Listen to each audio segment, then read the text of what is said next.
Hey y'all, I'm James Wright. Welcome to my shop, and today we are talking planes. Which one of these planes do I actually use all the time? Which one do I use the most? Which ones do I like? Which ones are just there for show? Let's dive in and take a look at this.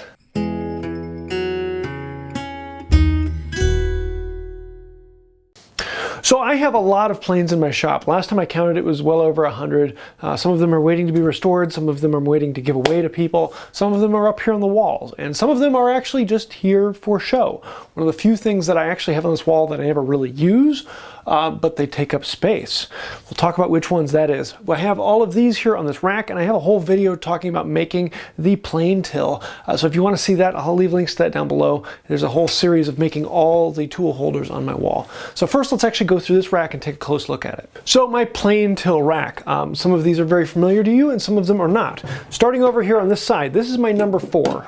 This is probably my second go-to smoother, and I use this one quite a bit. This one has a modified mouth, so I have a very thick iron in here. It's a rather standard plane. I'm guessing it's a type 16-ish. I'm not really great at picking types.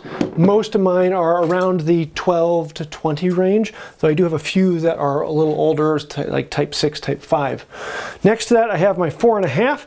I don't like the wider planes as much as most people. These ones I just don't grab quite as often as I do others. I know a lot of people absolutely love the 4.5 and the 5.5 and the wider planes. I don't use them that much. They take a little more force, and I'd rather take multiple strokes with a little less force than less strokes with more force. All told, I'd probably grab that one about once a month or so. I'll use it interchangeably with the 4. It just depends on which one is actually sharp at the time and which one do I need to stop and actually sharpen it. Next to that, we have my 5.25. I almost never use this. It's one of those planes that I just haven't found a great use for it. It's more narrow, and it's not good for jointing, and it's not quite a 5. I just don't use it that much. Do you need a 5.25? No. I honestly can't think of the last time I used this one. Next up, I've got my 3 that are all about the size of a 5. First up, I have the one that I've modified as a scrub plane. I use this scrub plane when I want to take not quite as deep of a cut, but I want to take off a wider area of material. This one's set up with a cut that's around a 1/16 inch deep. So it takes off a decent amount in each pass, but it takes a little wider area, so it takes a little more force. I have my regular Stanley number 40. I keep this down underneath the bench because whenever I need to scrub something off, this is usually the first one to get. It's a little deeper cut. It's almost an 1/8 inch of a cut, but it's a lot more narrow, so I'm not taking off as wide of a cut. So if I need to take off a lot of material really quickly and I don't care about the surface, this is the one I'm going to grab. If I'm worrying about the surface, I'm probably going to grab my modified number 5. Next to that, I have my standard Stanley number 5. This is the one I leave with a fairly heavy cut.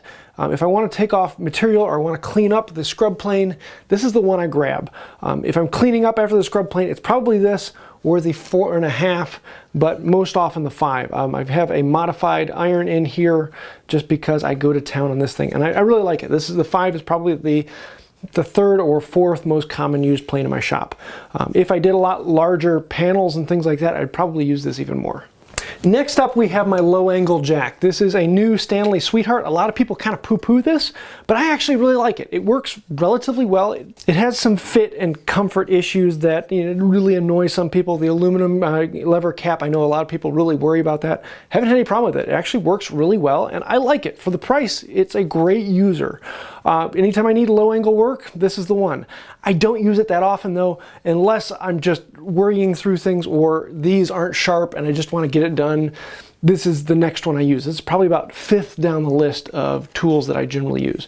I do find this a little bit more comfortable to use because it takes a little less pressure to push the low angle iron than it does the higher angle iron. But if there's any swirl in the wood, any grain movement. Next we can start to get into the jointing planes. So I've got my 5.5 here. Don't use it very much. If I'm doing large panels, I'll pull it out, but really, honestly, I probably only use this one about once a year. It has a corrugated bottom, which I'm not as much of a fan of. I don't find the 5.5 is one that I grab that much. Most of the time, I'm gonna grab the 5, unless the 5 is dull and the low angle is dull, then I might grab the 5.5. So this one's down the list, probably about 10 or 12. Then I've got my 6. A lot of people love a 6. Again, with the 5, it's about the same. I'm probably going to use the 6 even less than I'm going to use the 5. If all of those are dull, then I'll grab the 6. but honestly, it's that awkward size. It's not quite long enough for a great jointer. It's not short enough you can do anything with for smoothing. It's just a size I don't use very often. So this one's down the list a ways. Then we have my 7. This is the jointer that I use the most often. The 7 is a nice size when you need a big jointed board. It's light enough you can go to town and you can do it well. This is the jointer that I like. This is the one I probably use more than anything else. If I'm jointing a board, I grab this first. Then we've got the beast, the number 8. This is wider, it is longer. Yeah, I don't use it much. The few times I use this is if I'm jointing wide boards, I need that wider mouth, then I'll pull this out. But rarely that. The extra 2 inches of this really doesn't provide any big benefit over the 7. This is heavier, it takes more work to push. It's a monster. Once you get it going, it will get going. It'll keep going, but it takes a lot of work to get it going. Usually I'm going to grab the 7 long before I grab this. So this probably only gets used about once a year, if that. Then we're going to move up top. I have 2 compass planes here. I have an early number 113 that I don't use as much. This is the first one I got. This one, I don't like this design as much with the knob on the side. It's just not as useful, but I do love the way it looks, and so I have it up here. I probably don't use that one at all because I have this one, which is basically the exact same thing, but it has all of the standard Stanley tongue functions and usability. This is the one I'm going to grab when I need it.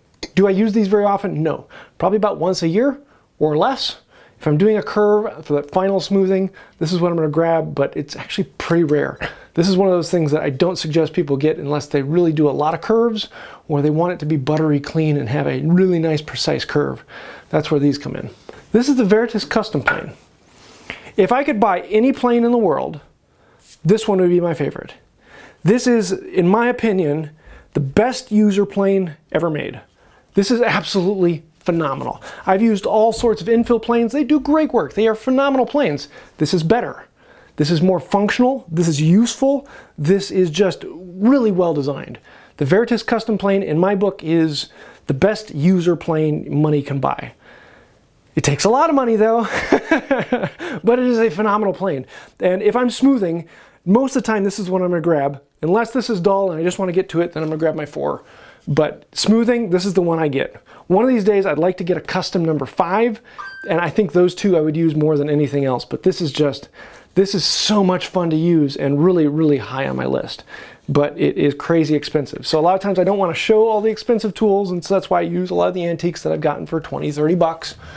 But sometimes I just want to feel good, and that's where this one comes out. Next up, we have my 10.5. This is a rabbited number 4, basically. I don't use this one very often because it has a crack on the side, and I need to fix that. But this one was given to me by a friend, and I thought I would do a couple videos on it. I just never have gotten around to it because I've never had a project where I want to use this one. So I've never actually used this one. It would be great for large tenons. I don't do large tenons very often other than doing some of the benches and things like that. And most of the time I like to show other methods. It's kind of a one-trick pony that unless you're doing really large projects, it's probably not one you're going to be using that often, but it is kind of fun.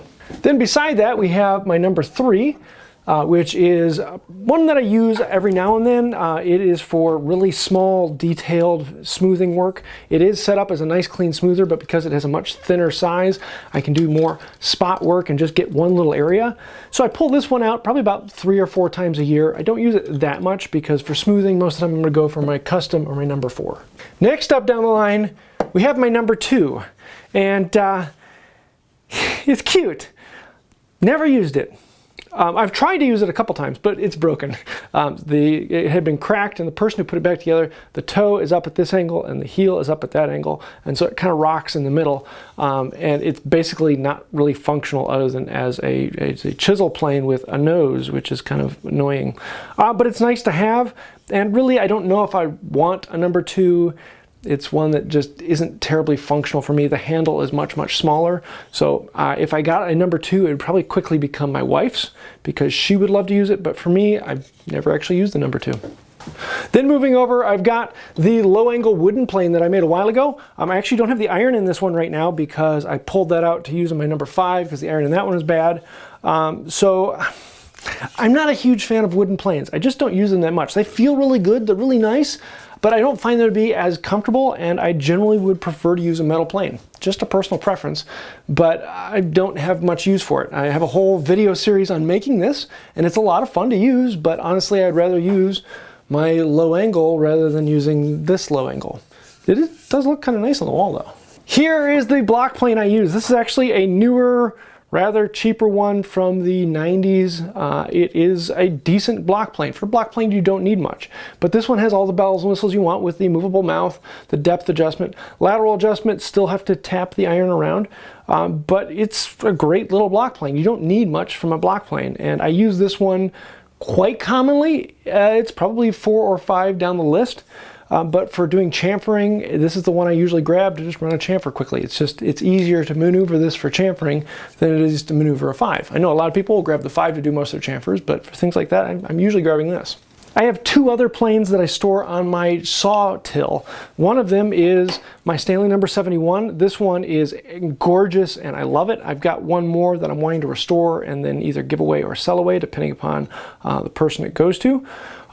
Then I've got my Bridge Cities mini block plane.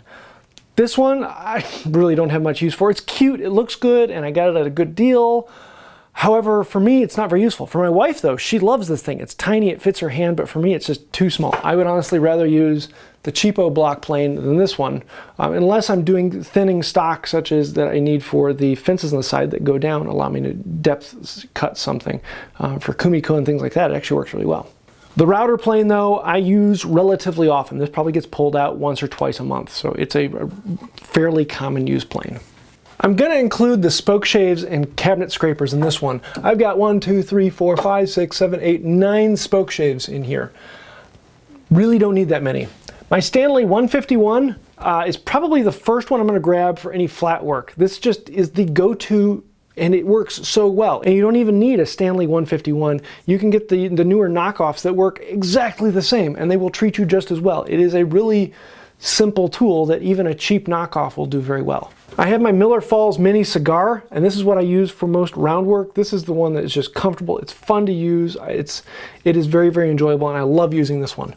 The rest of them, though, here, I really have more or less for demonstration's sake.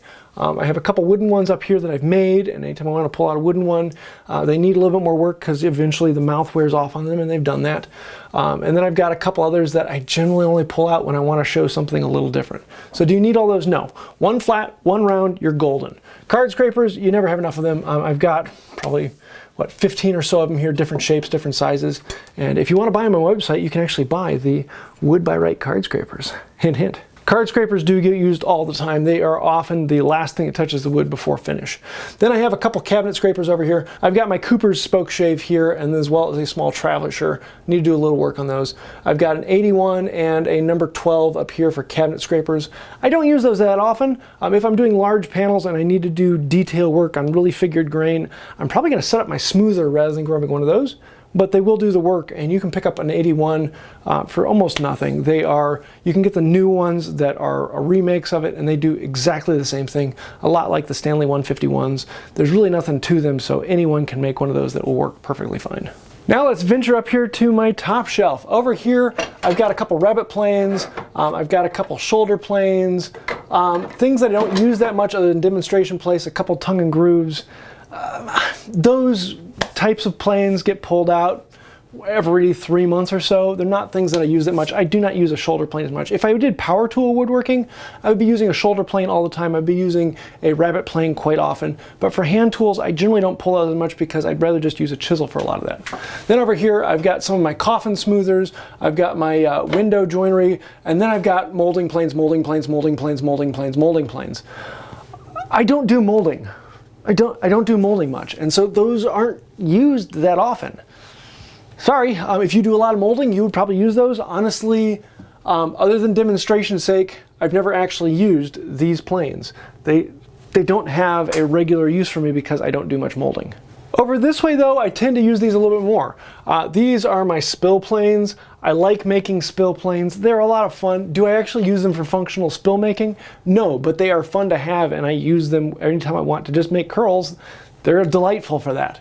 Then next to that, I have my moving Philister. I'll pull that one out from time to time, though most of the time I'm probably going to be using my Stanley, what is that, 78 Rabbit plane instead. This is one of the very first hand planes I ever made. This is a grooving plane. It is 1/4 inch by 1/4 inch by 1/4 inch. It's set up to do that. If I needed to make a 1/4 inch by 1/4 inch by 1/4 inch groove, I'm probably going to grab this because it's set up to do that. And it just works every time. This took me, a couple hours to make, and I've done several videos on making them in the past. They are fun, they're easy, it is a great plane to have, and I use this one anytime I need to make a 1/4 inch groove, which is probably about once a month. Then I've got my kerfing plane, or the rabbiting saw. When I first was getting into resawing, I used this one all the time. Honestly now, I haven't used this in 3 or 4 years because I can follow a line, I don't need it. Do I suggest it for beginners? Maybe. This takes a lot more time than just sawing the line. But it does help you out. It does make things a little bit easier. It takes more time. And then last up here, I've got my 45 and my 55. And these I love. I use them quite a bit. I love them.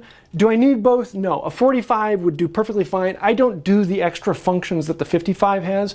Those are incredibly rare, and really there is no reason for me to have a 55 other than demonstration's sake. The 45 will do it. I love this. I use this thing all the time. I set it up in different functions, and it's a lot of fun to play with. A lot of people don't like it because it is kind of fiddly, but I really do.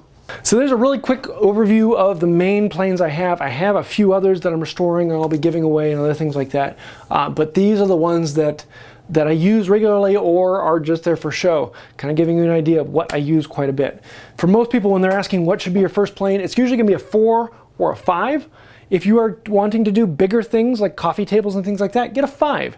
If you're wanting to do things that are smaller than 2 feet, get a number 4. Both of them will treat you well. It just depends on the size of things you're wanting to do. Smoothing with a number 5 is a little bit harder, but jointing with a number 4 is a little bit harder. So if you're going to be doing more jointing, get something bigger. If you're going to be doing more smoothing, get something smaller.